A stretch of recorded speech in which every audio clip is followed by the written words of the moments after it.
Hey guys, what's up? Zyflin here, and I actually realized that I don't have a proper parkour tutorial up on the channel.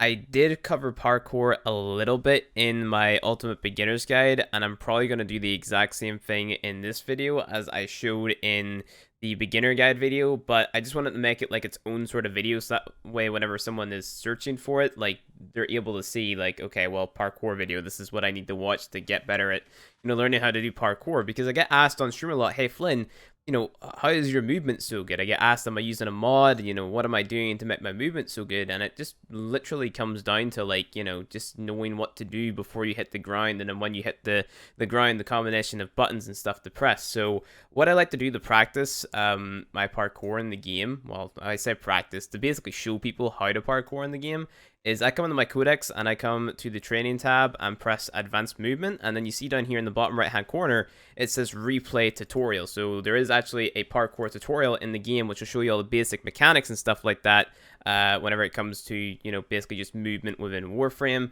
It gives you a Braton, but you can swap to your other weapons. Well, you can swap to your melee weapon, sorry, which you can also use to get more momentum whenever it comes to parkouring, right? So yeah, let's just start with basic movement.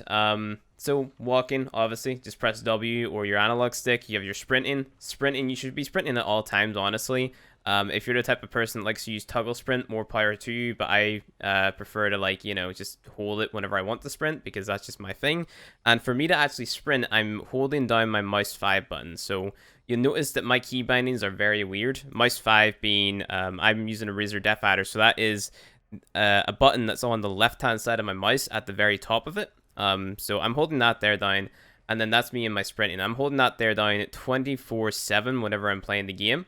I also have my roll bound to my mouse 4, right? So whenever I'm sprinting or holding W and holding my mouse 5, I can press my mouse 4 to go into a roll, right? So I can just roll whenever. All I really have to do is put a little bit of pressure in the bottom of my thumb, or apply pressure at the bottom of my thumb to kind of just go into a roll there. So I've set my key bindings up in a way which allows me to basically just, like, effortlessly press the buttons that I need to press when I need to press them, right? So I guess next up it comes down to your left hand, so on your keyboard, like how you position it. So whenever I am kind of running, I guess, I have my hand positioned in a way where my middle finger is pressing W, the finger to the right of my middle finger is pressing D, and then obviously the one to my left, or the middle finger's left, is pressing A, and then I have my pinky finger on the shift button, right? And then I have my shift button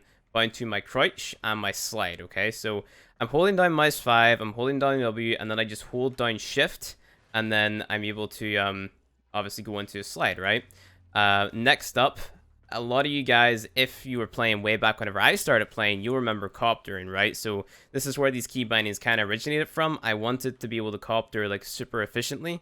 So I would be sprinting, I'd be holding down my mouse 5, sprinting, holding down W, I'd be pressing shift to go into my slide, and then I'd be pressing E. So I'd be taking the finger that's to the right of my middle finger off the letter D on my keyboard and just going ahead and pressing E to go into my coptering, right? So that's why I'm able to copter so efficiently whenever it comes to using a weapon like the Atarax, because that's the question that I get asked a lot on stream, like, hey Flynn, are you using a macro? I've just set my keyboard bindings up in a way which allows me to efficiently do that and do it consistently, right? So I can just keep on consistently going in. So that is basically all that comes down to. So you understand the basic movement and stuff like that. I'm just going to go ahead and show you my key bindings just down here. This here, if I can find, there's like a little section.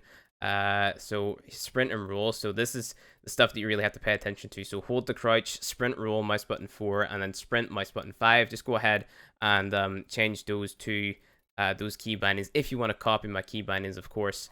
I'm using a Corsair K70 keyboard. Those key bindings will also work if you're using something like a Razer Black Widow, but I just find that using the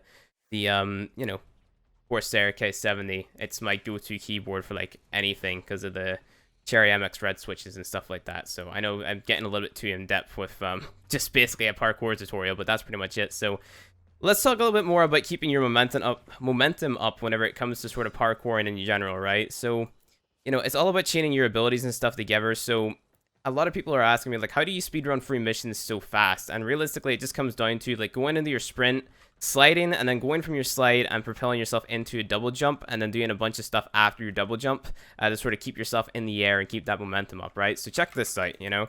After I do my initial double jump, once I originate from my slide, so I go from sprinting to sliding into a double jump, and then I do a double roll.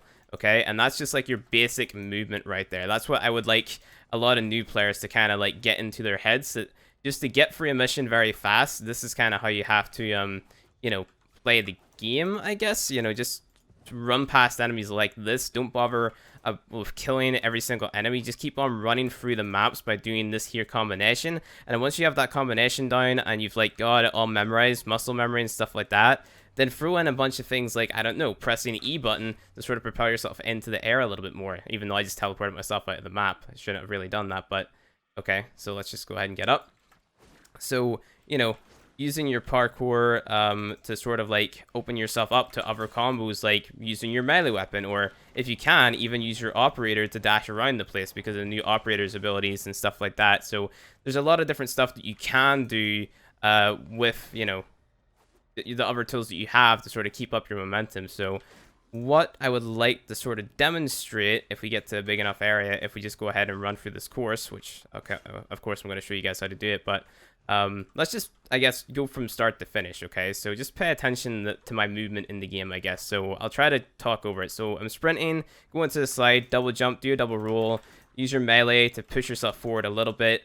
So I use my melee to sort of close the distance, and then what I'll be doing is you'll notice that I do aim glides and sliding just before I hit the ground again to sort of keep my momentum. So the aim glide lets me sort of prepare myself for the slide, and then because I finish my sort of airtime with the slide, I can start that combo with movement straight back up again, right? So this is a wall latching area right here. So if you like just kind of get that momentum down or that pattern down, you'll be able to kind of just fly through this course, you know? So you won't even have to use like these tight ropes or anything to sort of get past, and you'll be able to jump through this here, but relatively easy. So I guess let's just go from start to finish again, sort of combine all that stuff together and, you know, just making it work, really. Because there's not a lot more I can really talk about whenever it does come to parkour and stuff like that. So let's just go ahead and save ourselves from falling here.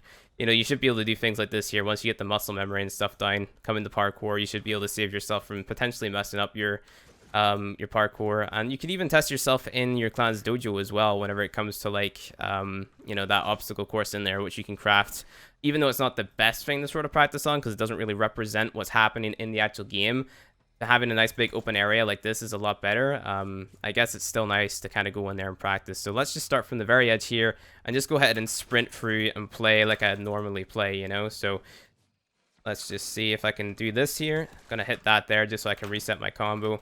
So because I'm also using a very high mouse sensitivity as well, guys, so I'm able to you know, basically like do a lot of different things whenever it comes to, well, aiming, I guess you could say. So that was actually meant to spawn in like another thing for me to jump off there, which is why I was kind of hesitant with the bullet jumps and stuff. But you know, there's not that much to take in whenever it comes to parkour, honestly. So it's just a little bit muscle memory, experience, and getting it down, and that's really it. And whenever you're comfortable with how you move in game, maybe take a look at your mouse sensitivity, your DPI, and stuff like that. Because right now, I'm playing with a 6 sensitivity, aim down sights movement in general. So I like to play with a very consistent sensitivity, and my DPI is currently sitting at 800 as well. So I'm able to, you know, aim very efficiently whenever I'm in the air and stuff like that.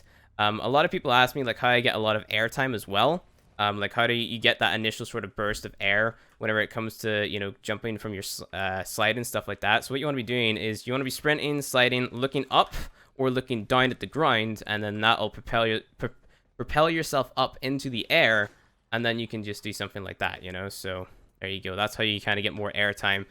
And, you know, you can do something like this here, sort of like, you know, aim at enemies or pull off something really cool and make yourself look like a really badass player on stream when realistically all you know how to do is kind of just jump. So what I recommend doing, like an exercise, is, you know, chain your jumps. Like, let's say, just do this. So sprint, slide, look at the ground, press spacebar, and then look at the ground again, press spacebar, look up in the air, spacebar, you know, slide, you know, just practice chaining that together.